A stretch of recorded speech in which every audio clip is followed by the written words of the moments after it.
नमस्कार दोस्तों, आप सभी का स्वागत है हमारे YouTube चैनल जयसॉफ्ट में। और आज की क्लास में हम पढ़ेंगे बूटिंग के बारे में। तो बूटिंग क्या होती है, टाइप्स ऑफ कंप्यूटर क्या क्या होते हैं, वो जल्दी से फटाफट से हम पढ़ेंगे। और जहां समझने की बात है वहां पे मैं समझाने का प्रयास आपको करूंगा। तो चलिए बिना किसी बातचीत के हम स्टार्ट करते हैं। बूटिंग क्या होती है, देखिए आपने देखा होगा, जनरली आप लोग क्या देखते हैं कि जब हम कंप्यूटर को स्टार्ट करते हैं तो सबसे पहले जो स्क्रीन आती है उसमें क्या आता है।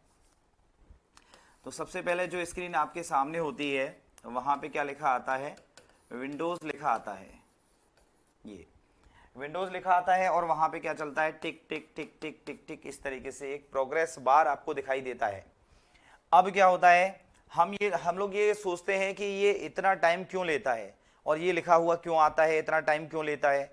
इसके बाद में कुछ टाइम के बाद में हमें एक स्क्रीन दिखाई देती है जिस पे आपका माई कंप्यूटर होता है, रिसाइकल बिन वगैरह ये आइकन्स होते हैं। इस तरीके से आपके आइकन्स आ जाते हैं। इस स्क्रीन को हम क्या बोलते हैं, डेस्कटॉप कहते हैं। इसको क्या बोलते हैं, इसको डेस्कटॉप। और इसी पे हम क्या करते हैं, काम करते हैं। तो हम ये सोचते हैं कि जब कंप्यूटर का बटन हम जब ऑन करते हैं तो सीधे ही हमारी ये जो स्क्रीन आती है विंडोज, जो ये लिखा आता है, और इतना टाइम ये जो लेता है वो टाइम क्यों लेता है, सीधे ही हमारा ये डेस्कटॉप स्क्रीन ओपन क्यों नहीं हो जाती है। तो चलिए समझते हैं इसको कि हमारी जो मेमोरी होती है, कंप्यूटर की जो मेमोरी है वो दो तरीके की होती है। एक होती है सेकेंडरी मेमोरी और एक होती है प्राइमरी मेमोरी। जैसे इंसान की मेमोरी होती है ऐसे ही क्या होता है, कंप्यूटर की मेमोरी होती है। पहली मेमोरी होती है प्राइमरी मेमोरी।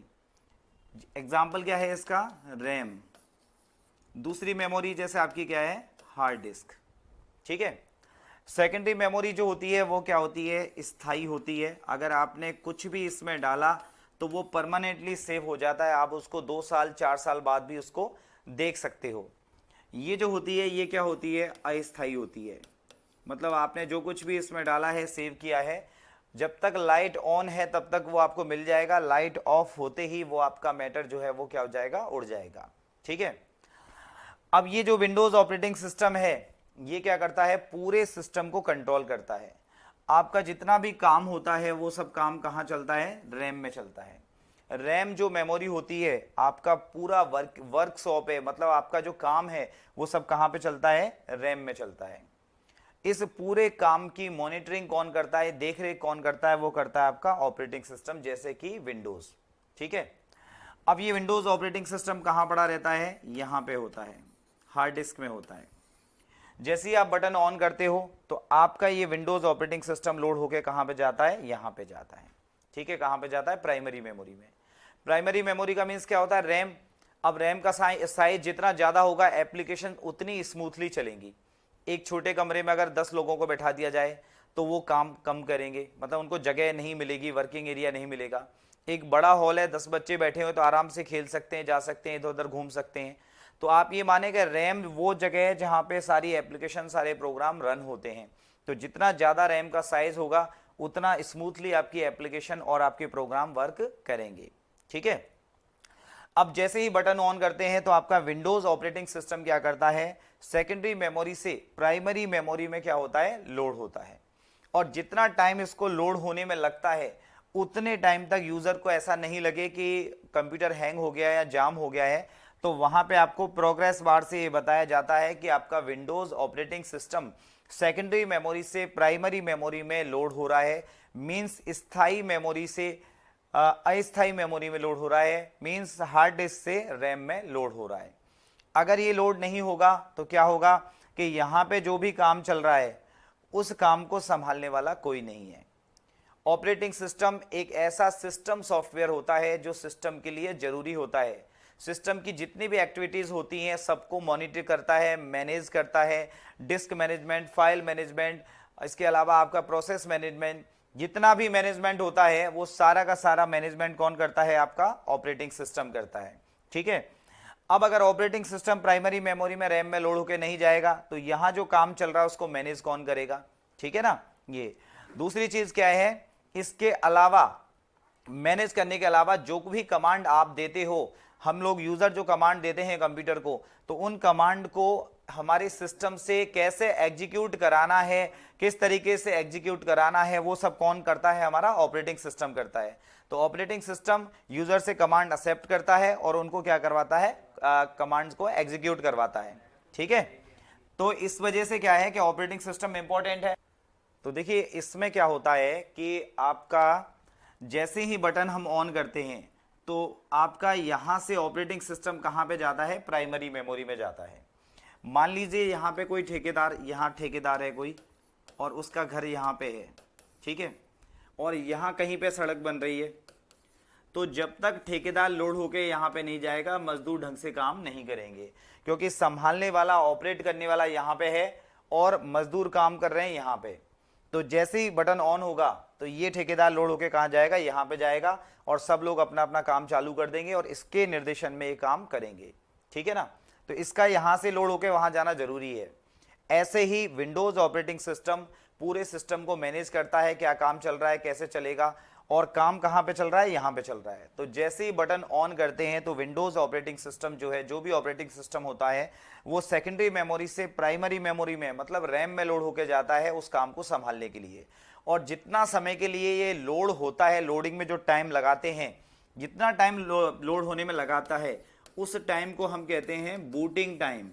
और इस प्रोसेस को हम क्या कहते हैं? इस प्रोसेस को कहते हैं बूटिंग होना, कि कंप्यूटर बूट कर रहा है।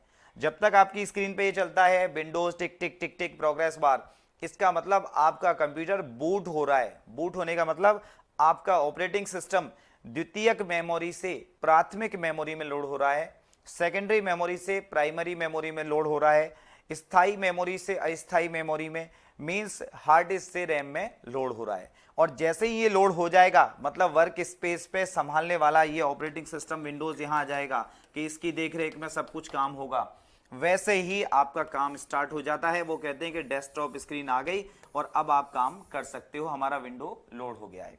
इस प्रोसेस को हम क्या कहते हैं? बूटिंग कहते हैं। तो बूटिंग एक ऐसी प्रोसेस है जिसमें ऑपरेटिंग सिस्टम स्वयं को द्वितीयक मेमोरी से प्राथमिक मेमोरी में लोड करता है। ठीक है, द्वितीयक मेमोरी से प्राथमिक मेमोरी में, और जितना टाइम इस लोडिंग में लगता है उसे बूटिंग टाइम कहते हैं। ठीक है, इस प्रोसेस को कहते हैं बूट करना, ऑपरेटिंग सिस्टम का लोड होना, और जितना टाइम लग रहा है उसको बूटिंग टाइम कहते हैं। तो booting is a process in which operating system load itself from secondary to primary memory. This process is called the booting. ठीक है, अब बूटिंग जो होती है वो क्या होती है? दो तरीके की होती है। बूटिंग के भी क्या होते हैं? टाइप होते हैं। बूटिंग जो होती है वो दो तरीके की होती है। एक क्या होती है?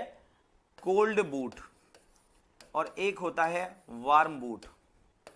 दूसरा क्या होता है? वार्म बूट होता है। आपका सिस्टम अगर क्या है, रनिंग सिस्टम है अगर आपका, और आप उसको दोबारा से रीस्टार्ट करा रहे हो तो उसको क्या बोलते हैं? वार्म बूट कहते हैं, रीस्टार्ट कराना। अगर आपका बंद पड़ा है कंप्यूटर और उसको क्या कर रहे हो? ऑन कर रहे हो, तो उसे क्या कहते हैं? Cold boot. आपका कंप्यूटर बंद पड़ा हुआ है, आपने बटन ऑन किया, पावर ऑन किया, और आपका कंप्यूटर क्या हो रहा है? स्टार्ट हो रहा है, तो वो क्या कहलाता है? कोल्ड बूटिंग कहलाता है। अगर रनिंग में है, चलता हुआ कंप्यूटर है, कंट्रोल ऑल्ट डिलीट ये की प्रेस करते हैं, कंट्रोल ऑल्ट और डिलीट, इनसे चलते हुए कंप्यूटर को बंद करा के दोबारा से उसको अगर हम क्या करा रहे हैं? बूटिंग करा रहे हैं, तो वो क्या कहलाता है? आपका वार्म बूटिंग कहलाता है। ठीक है, तो ये दो हो गए आपके, कोल्ड बूट और वार्म बूट। बंद पड़ा कंप्यूटर है, ऑन किया, कोल्ड बूट। अगर चलता हुआ कंप्यूटर है, रनिंग कंप्यूटर है, उसको दोबारा से रिस्टार्ट कराना, बंद करके और फिर दोबारा से रिस्टार्ट करा रहे हैं, तो वो क्या कहलाता है? Warm boot. एक वर्ड होता है ड्यूल बूटिंग। ड्यूल बूटिंग, एक कंप्यूटर में अगर एक से ज्यादा ऑपरेटिंग सिस्टम है, मींस मान लीजिए आपके कंप्यूटर में विंडोज भी है और लाइनेक्स भी है, तो बूटिंग टाइम पे आपको एरो की से आपको क्या करना पड़ेगा? सेलेक्ट करना पड़ेगा कि किस पे आपको काम करना है। तो अगर आपके कंप्यूटर सिस्टम में एक से ज्यादा ऑपरेटिंग सिस्टम है तो वो क्या कहलाता है? ड्यूल बूटिंग कहलाता है। फिर आपको सेलेक्ट करना पड़ेगा कि आपको कौन से ऑपरेटिंग सिस्टम पे काम करना है। If your system have more than one operating system then it is called the dual booting. एक से ज्यादा ऑपरेटिंग सिस्टम अगर किसी कंप्यूटर में है तो वो ड्यूल बूटिंग कहलाता है फिर। ठीक है, अब देखिए ये चीज तो मैंने आपको बता दी इसमें कि ड्यूल बूटिंग और ये क्या होता है। ठीक है ना, मैं पढ़ के बता देता हूं कि बूटिंग एक ऐसी प्रक्रिया है जिसमें ऑपरेटिंग सिस्टम स्वयं को सेकेंडरी मेमोरी से प्राइमरी मेमोरी में लोड करता है। वार्म बूटिंग में क्या होता है, रनिंग कंप्यूटर को ऑल्ट डिलीट कंट्रोल कीज दबाकर कंप्यूटर को पुनः स्टार्ट या रिबूट करने को वार्म बूट कहा जाता है। वार्म बूट तब किया जाता है जब कंप्यूटर द्वारा मेमोरी की समस्या के कारण रेस्पॉन्स नहीं दिया जाता है। मतलब आपके सिस्टम में काम करते करते एकदम से नीली स्क्रीन आ जाती है, उसे कहते हैं ब्लू स्क्रीन ऑफ डेथ कहा जाता है। हार्ड डिस्क में कोई प्रॉब्लम है, एकदम से नीली स्क्रीन आ गई, सब कुछ छोड़ गया, तो तब हम रीस्टार्ट कराते हैं, तो वो क्या कहलाता है, वार्म बूट। कोल्ड बूट का मतलब होता है बंद कंप्यूटर को पावर ऑन करने को क्या कहा जाता है, कोल्ड बूट कहा जाता है। ठीक है, ये